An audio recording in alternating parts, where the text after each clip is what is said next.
शिल्पग्राम गांव की एक धूल भरी पगडंडी पर अर्जुन लोहार का एक छोटा सा घर था। उस दिन सुबह सवेरे अर्जुन अपने औजार लेकर काम पर निकल रहा था। अर्जुन, कब तक चलेगा ये ढोंग? रोज मेहनत करते हो पर फिर भी घर में रोटी भीख की तरह मिलती है। मेरी चूड़ियां भी तुमने गिरवी रख दी। रोहन रात से भूखा है। तुम्हारी ये सच्चाई सिर्फ हमें तकलीफ दे रही है। तुम सिर्फ अपने आत्मसम्मान के लिए हमें भूखा रख रहे हो। जानता हूँ प्रिया, तुम्हारी तकलीफ मेरी हार है, पर मैं हथौड़ा छोड़ दूं तो क्या रह जाएगा। मैं एक लोहार हूं, चोर या झूठा नहीं। यही मेरा काम, यही मेरा आत्मसम्मान। अगर मैंने इसे छोड़ा तो मैं खुद को और तुम्हें कभी माफ नहीं कर पाऊंगा। माँ, मैं आज स्कूल नहीं जाऊंगा।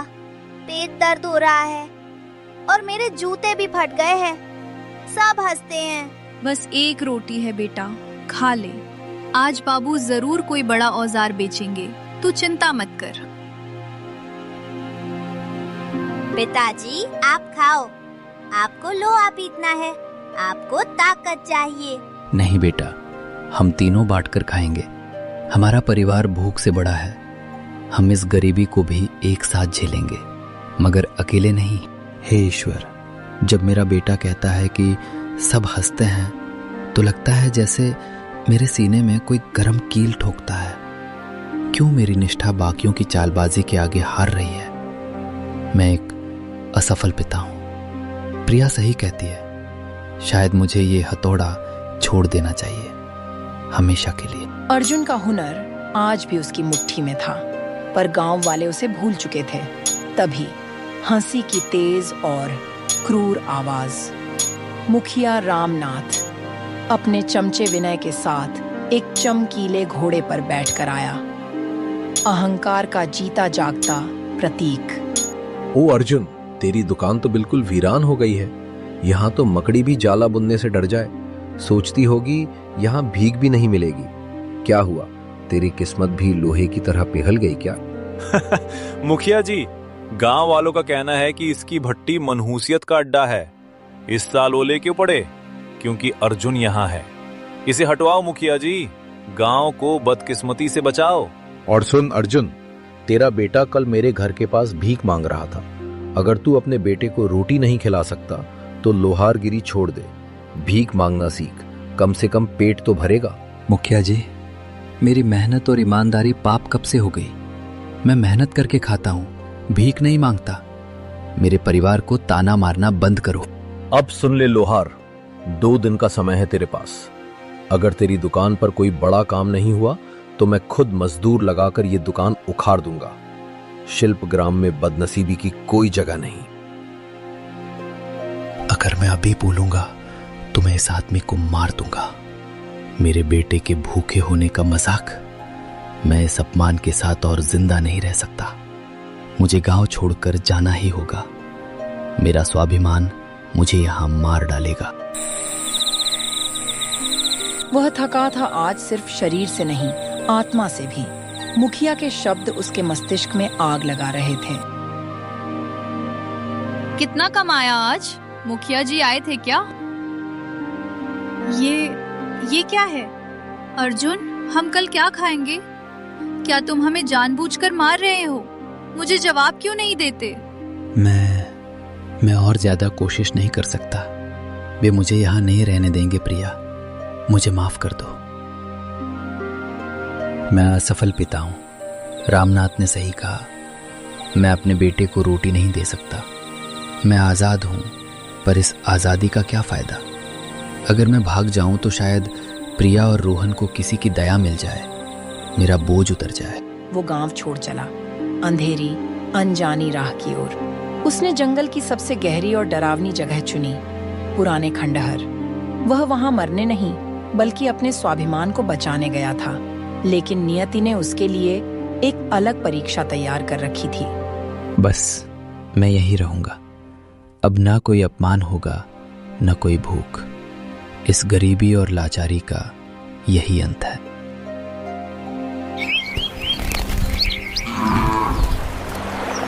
अचानक दूर से एक धीमी कष्टदायक आवाज। मदद, कोई है? मेरी जीवन शक्ति खत्म हो रही है, जल्दी। अर्जुन दौड़ता है। एक बूढ़े तेजस्वी साधु त्रिलोचन जमीन पर गिरे हुए, उनका पैर पूरी तरह सूजा हुआ है। उनकी आंखों में दिव्य तेज है। महाराज, क्या हुआ आपको? मैं आपकी क्या सेवा कर सकता हूँ? पुत्र, पहाड़ी के शिखर पर एक दुर्लभ जड़ी है, संजीवनी लता। मैं वहां नहीं जा सकता, रास्ता खतरनाक है। वहां एक रक्षक प्राणी रहता है, एक पहाड़ी उल्लू, जिसे सभी ज्ञान रक्षक कहते हैं। उसकी अनुमति बिना कोई उस लता को नहीं ले सकता। क्या तुम अपनी थकान और दर्द के बावजूद मेरी मदद करोगे? हाँ, मैं जाऊंगा। अगर मेरी जान किसी की जिंदगी बचाने में काम आए तो यही मेरे जीवन का सबसे बड़ा उद्देश्य होगा। पत्थरों पर चढ़ते हुए उसके कपड़े कांटों से फट जाते हैं। घुटनों कोहनियों में चोट लगती है। हवा तेज है।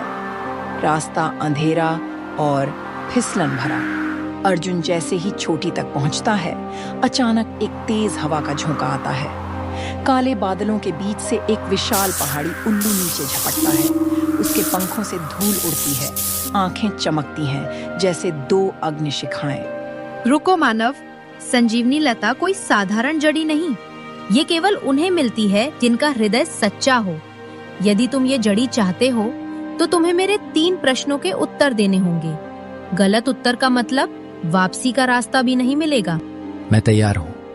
किसी की जान बचानी हो तो डर का कोई अर्थ नहीं।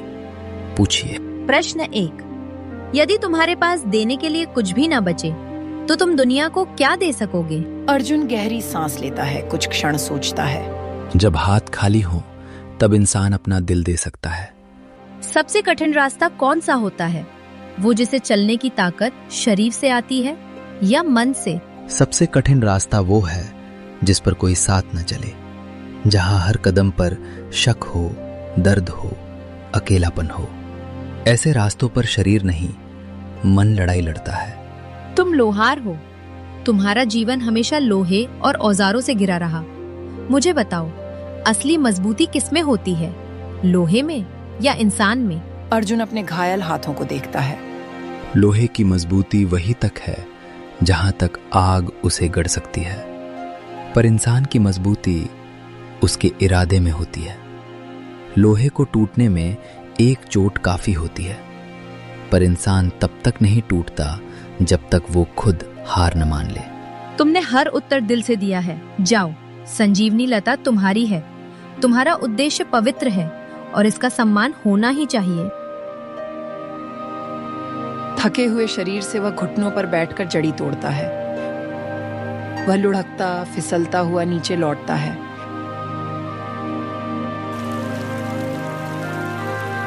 अर्जुन साधु को जड़ी देता है। त्रिलोचन संजीवनी लता पाकर तुरंत स्वस्थ होने लगते हैं। तूने मेरी जान बचाई। मैं तुम्हें धन नहीं दूंगा, क्योंकि वह तुम्हारे आत्मसम्मान को भ्रष्ट कर सकता है। लेकिन मैं तुम्हें एक भेंट देता हूं। यह प्राचीन निष्ठा कंगन है। यह तेरी ईमानदारी की अंतिम परीक्षा लेगा। लालच आएगा, मोह आएगा। अगर तू सत्य और ईमानदारी पर टिका रहा तो भाग्य तेरे पैरों में होगा।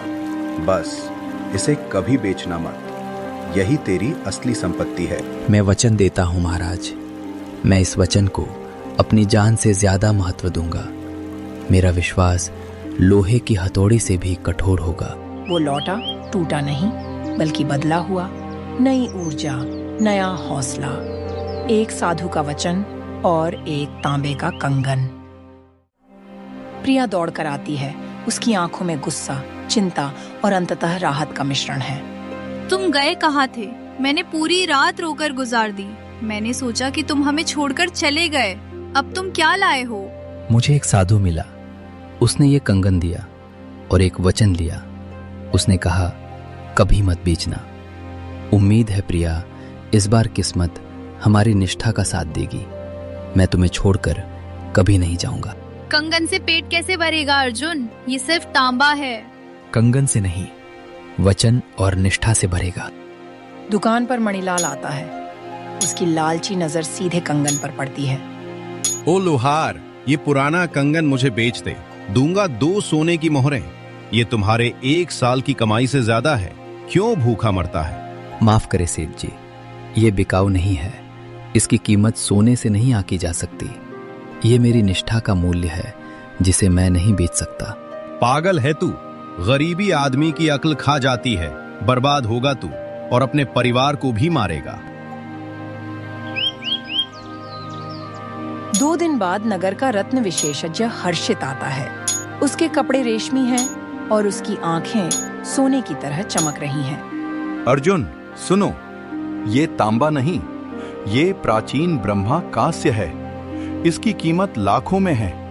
मैं दूंगा 10 थैले सोना और तुम्हें जीवन भर की पेंशन। तुम लोहार का काम छोड़कर राजा की तरह जियोगे। तुम्हारी गरीबी तुरंत खत्म। अर्जुन उसके कांपते हाथ देखता है। उसका दिल टूटता है। यह सबसे बड़ा प्रलोभन था। मैं इसे नहीं बेचूंगा। मैंने साधु को वचन दिया है। मेरी निष्ठा इन सोने के थैलों से ज्यादा कीमती है। अगर मैं आज इसे बेच दूं तो मैं कल इन सोने के थैलों के साथ भी खुश नहीं रह पाऊंगा। फिर गरीबी में सड़ता रह। तुम इस दुनिया के लिए नहीं बने हो। अर्जुन की निष्ठा उसे अंदर से मजबूत कर देती है। उसका काम अचानक बेहतर होने लगता है, लेकिन असली परीक्षा बाकी थी। पड़ोसी अंगारपुर राज्य में राजकुमारी अदिति गंभीर रूप से बीमार थीं। राजगुरु ने कहा, इलाज केवल उस ईमानदार इंसान के सच्चे आंसू से होगा जिसने ब्रह्मा कांस्य धारण किया हो। सम्राट शौर्य की सेना गांव में आती है। घोड़े की टापों की आवाज से पूरा गांव दहशत में है। लोहार अर्जुन, महाराज तुम्हें महल बुला रहे हैं। तुरंत चलो, तुम्हें बंदी बनाया जाता है। मैंने क्या किया? मैंने कोई अपराध नहीं किया। आखिर पकड़ा ही गया। मैंने कहा था ना, ये मनहूस है। अब देखो इसकी असल जगह कहाँ है। जेल में। सैनिक उसे बांध कर ले जाते हैं। प्रिया और रोहन चीखते हुए पीछे दौड़ते हैं। मेरे पति को मत ले जाओ, वो निर्दोष है। वो सबसे सच्चा आदमी है। पापा, मुझे मत छोड़ो, मुझे डर लग रहा है। अर्जुन पलटकर बस एक नजर निहारता है। उस एक नजर में अपने परिवार के लिए गहरा प्रेम और अपनी असहायता का दर्द है, और फिर सैनिकों के साथ आगे बढ़ जाता है। अर्जुन को घसीटकर बीच में खड़ा किया जाता है। सम्राट शौर्य सिंहासन पर बैठे हैं। उनकी आंखें दूहक और क्रोध से भरी हैं। लोहार, तुम्हारे आंसू मेरी बेटी को जीवन दे सकते हैं। मैं तुम्हें आधा राज्य दूंगा, राजकोष का मुखिया बना दूंगा। बस नाटक बंद करो और रो दो। महाराज, आंसू सौदे से नहीं निकलते, वे दिल से बहते हैं। मैं केवल सत्य का सौदा करता हूँ। मेरा स्वाभिमान इतना सस्ता नहीं है कि मैं आपकी बेटी को बचाने के लिए झूठा नाटक करूं। मूर्ख, कैद खाने में डाल दो, भूखा रखो। जब इसका घमंड टूटेगा और यह भीख मांगेगा, तब यह काम आएगा। प्रिया, रोहन, मैं असफल हो गया। मेरी निष्ठा ने मुझे कहाँ ला खड़ा किया। मुझे मेरी ईमानदारी का ये दंड मिला है। मैं अपने बच्चों की रक्षा भी नहीं कर सकता। कंगन हल्का सा चमकता है। साधु त्रिलोचन अकस्मात प्रकट। पुत्र, परीक्षा अभी पूरी नहीं। लालच के आंसू नहीं, दुख के आंसू चाहिए। तुम्हारा कष्ट ही तुम्हें महान बनाएगा। लेकिन मेरा परिवार, उनका क्या होगा? मैं उन्हें रोटी नहीं दे सका, अब उनकी रक्षा भी नहीं कर सकता। ये अन्याय है। साधु लुप्त हो जाते हैं। अर्जुन पछतावे में डूब जाता है। रोहन की भूखी आंखें, प्रिया की टूटी हुई आवाज, सब एक साथ उसकी छाती पर वार करते हैं। मैंने मेहनत की, ईमानदारी रखी, फिर भी मेरा परिवार दुखी है। क्यों भगवान? मैं कमजोर हूं, मेरी निष्ठा नहीं बिकेगी, पर मेरे परिवार को कौन बचाएगा? मुझे बस मेरे बच्चों की देखभाल करने दो। मैं अपने बजटों को भूखा नहीं देख सकता। यह सच्चे आंसू थे, बिना लालच, बिना लाभ। आंसू कंगन पर गिरते ही वह तेज चमक उठा। राजगुरु तुरंत अर्जुन को दरबार में लाते हैं। सच्चा क्षण आ गया है। इन आंसुओं से राजकुमारी को जीवन मिलेगा।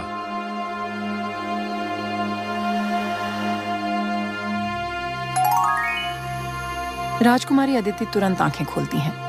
मुझे क्षमा करो अर्जुन, तुम महान हो। तुम्हारी निष्ठा ने मुझे सिखाया कि राजपाट से ज्यादा मूल्यवान चरित्र है। आज से तुम मेरे राज्य के सर्वोच्च सलाहकार हो। सोना, महल, सम्मान सब तुम्हारा। महाराज, मुझे बस मेरा गांव चाहिए, वहां के लोगों का सम्मान, मेरी मेहनत मेरी पहचान हो। वही होगा। शिल्पग्राम अब तुम्हारा होगा। तुम उसके मुख्य संरक्षक और न्यायाधीश। अर्जुन घोड़े पर एक विजयी राजा की तरह। प्रिया और रोहन दौड़कर आते हैं। अर्जुन, मैंने कभी तुम्हें शक नहीं किया। पापा, आप जीत गए। अब कोई हमें दुत्कारेगा नहीं। नहीं बेटा, निष्ठा जीती है। अर्जुन की हथौड़ी की आवाज अब गांव में फिर गूंज रही है, पर अब वह आवाज सिर्फ श्रम नहीं, सत्य, स्वाभिमान और निष्ठा की पहचान बन चुकी थी। धन तुच्छ है, चरित्र अमूल्य, और जिसने निष्ठा नहीं बेची, उसकी किस्मत खुद उसके चरण छूने आई।